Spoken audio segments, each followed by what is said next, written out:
warahmatullahi wabarakatuh. Perkenalkan, saya Hefni Mayangsari.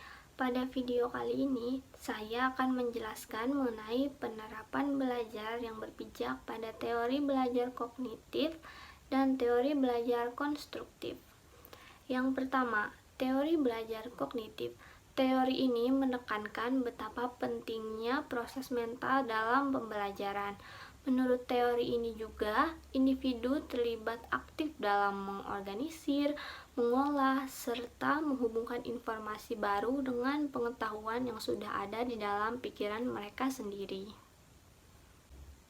Dalam penerapannya, teori belajar kognitif melibatkan strategi seperti pemberian tugas.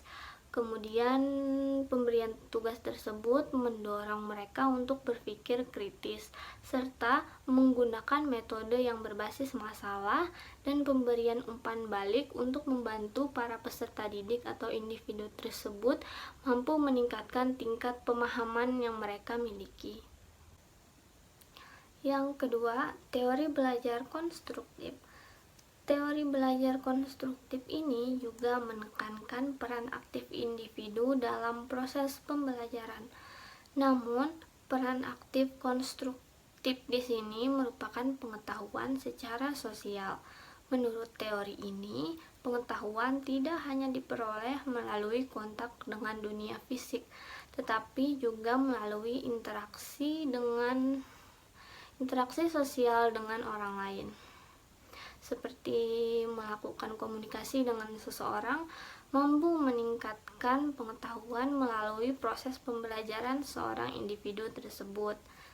Dalam penerapannya, pendekatan belajar konstruktif ini mencakupi seperti kolaborasi antara peserta didik, diskusi kelompok, proyek berbasis masalah, dan aktivitas yang merangsang refleksi diri. Pokoknya, teori ini berkaitan dengan cara seseorang berinteraksi dengan orang lain.